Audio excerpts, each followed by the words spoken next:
Well, good morning and welcome to our community Bible study.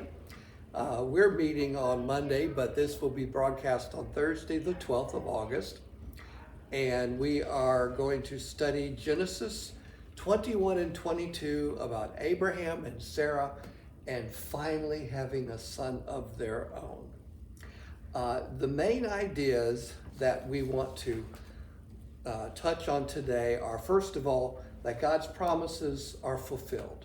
And he's been promising a son to Abraham for a while, and it's finally fulfilled. And then the idea that his son Isaac's descendants become the Israelites. His son Ishmael, who was born from the slave girl Hagar, his descendants become a good number of the tribes in the Arab states. And also that the site of Mount Moriah becomes the important part of the temple and the Temple Mount today in Jerusalem. So we'll read Genesis 21. We'll start, and it's about the birth of Isaac. Now the Lord was gracious to Sarah, as he had said. Remember, there were 3 visitors who came by and told them in a year that they would come back and they would have a son. And Sarah laughed. And the Lord did for Sarah what he promised.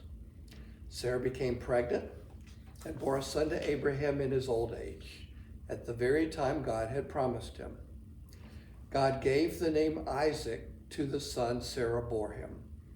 And when his son was 8 days old, Abraham circumcised him as God commanded. Abraham was 100 years old when his son Isaac was born to him. Sarah said, God has brought me laughter, and everyone who hears about this will laugh with me. And she added, who would have said to Abraham that Sarah would nurse children? Yet I have borne him a son in his old age. And I can't imagine how happy they must have been finally. I don't know how to perceive the ages and like how aged people were at those ages. That's what I've often wondered. It's not like our age at 100. Well, I don't think so. I mean, I wouldn't so either. Whether they were still the years were the same, I don't know. But they certainly at 100 were not as old as we would be at 100. Yeah.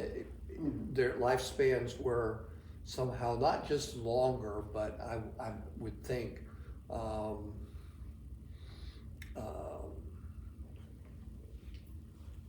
don't even know how to really say the right words, just extended.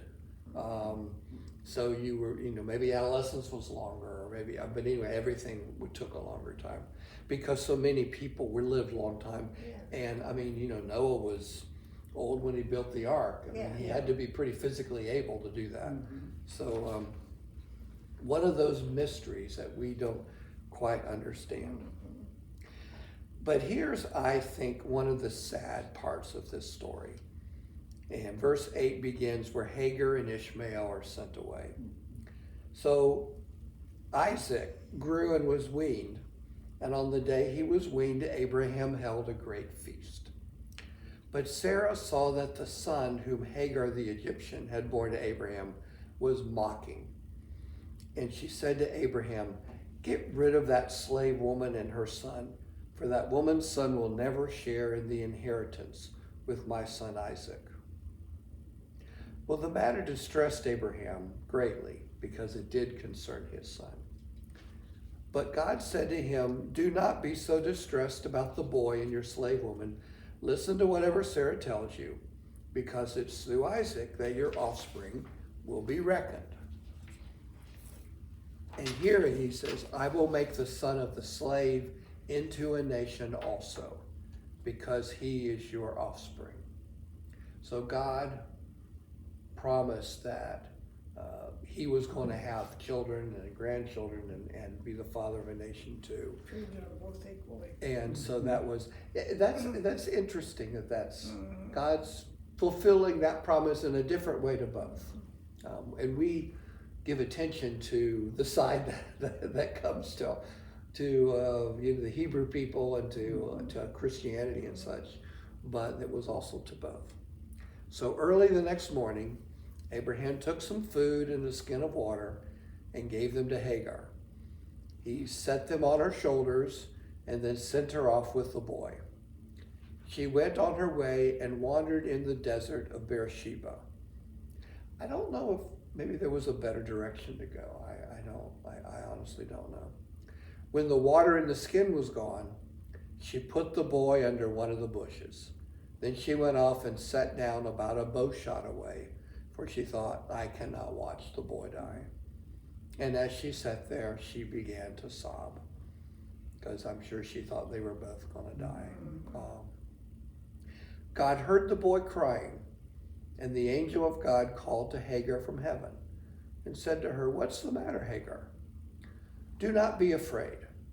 God has heard the boy crying as he lies there. Lift the boy up and take him by the hand, for I will make him into a great nation.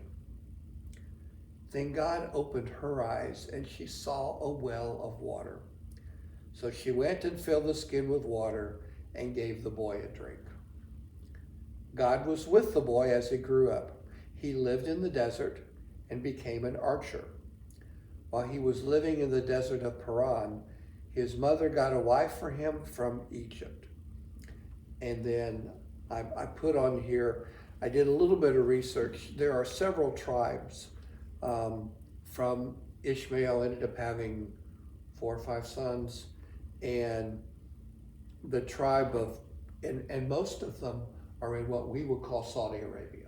Oh, It was okay. out in the whole Saudi peninsula of probably a little bit of Jordan, Saudi Arabia, all those little emirates, Yemen, all of that area. And one of those tribes, the Quraysh, is the tribe that I don't remember how many descendants later, it was hundreds of years, that the Prophet Muhammad, and I don't remember his actual name, I just know he was, it's here somewhere, was the founder of Islam. So that is why they claim him and Abraham as part of their, which is, they read some of the stories a little bit differently than they are in the Bible, but they are basically the same. So Islam's been around for thousands of years. Let me look it up real quick, because I want to get that right. Islam. Muhammad died in 632 AD. Okay. So 600 years after Jesus. Okay. So they're a fairly, in the scheme of world religions, a relatively newer one. Certainly newer than Jewish people or Christianity. Yeah, certainly so. So now one of the oldest religions is actually Hinduism. Goes back thousands of years, really. So so that's now we're going to go to the next chapter. That's the end of chapter 21. Chapter 22. The most Bibles have the heading of Abraham is tested. And after reading this, I think I have another idea. We'll talk about that in a minute. So sometime later, God tested Abraham. He said to him, Abraham, here I am, he replied. Then God said, take your son, your only son whom you love, Isaac, and go to the region of Moriah. Sacrifice him there as a burnt offering on a mountain I will show you. And that's the end of the conversation. I mean, other people, we have the record of their arguing or debating or questioning God about this. And I can't believe that there wasn't some dialogue about, do you know, Lord, what you're really asking me to do, or something. Yeah. But the next verse is early the next morning. Abraham got up and loaded his donkey. He took with him 2 of his servants and his son Isaac. And I don't really know how old Isaac was, but he was small. When he had cut enough wood for the burnt offering, he set out for the place that God had told him about. On the third day, Abraham looked up and saw the place in the distance. He said to his servant, "Stay here with the donkey while I and the boy go over there. We will worship and then we will come back to you." Abraham took the wood for the burnt offering and placed it on his son Isaac, and he himself carried the fire and the knife. As the two of them went together, Isaac spoke up and said to his father Abraham, "Father?" "Yes, my son." "The fire and the wood are here," Isaac said, "but where is the lamb for the burnt offering?" I would have been off asking the same question. Boy, exactly. Abraham answered, "God himself will provide the lamb for the burnt offering, my son." And the two of them went on together. What must have been going on in Abraham's mind? And then later I wonder about how traumatized this was for poor Isaac. But so when they reached the place God had told him about, Abraham built an altar there and arranged the wood on it. And until that point, that looked probably to the boy like a normal thing. He bound his son Isaac. I don't know how you could do that. So you think how difficult that is. I don't know how you can do that. About And trusting. I know this may be one of the highest examples of trusting in God. Doing what God's told him to Doing what God told him to do. Following, yeah. Laid him on the altar on top of the wood. Then he reached out his hand and took the knife to slay his son. Gives me chills. Oh, I know. But the angel of the Lord called out from heaven, "Abraham, Abraham." "Here I am," he replied. Boy, I bet he was glad to hear those voices. "Do not lay a hand on the boy," he said. "Do not do anything to him. Now I know that you fear God, because you have not withheld from me your son, your only son." Now, when we read that as Christian people, of course, I'm thinking of how we talk about Jesus as God's only son. And obviously the parallels here are incredible. Abraham looked up, and there in a thicket he saw a ram caught by his horns. God did provide. Yeah. He went over and took the ram and sacrificed it as a burnt offering instead of his son. So Abraham called that place, "The Lord will provide." And to this day it is said, "On the mountain of the Lord it will be provided." And we'll talk about that mountain in just a minute. The angel of the Lord called to Abraham from heaven a second time and said, "I swear by myself, declares the Lord, that because you have done this and have not withheld your son, your only son, I will surely bless you and make your descendants as numerous as the stars in the sky and as the sand on the seashore. Your descendants will take possession of the cities of their enemies, and through your offspring all nations on earth will be blessed, because you have obeyed me." Then Abraham returned to his servants, and they set off together for Beersheba, and Abraham stayed in Beersheba. I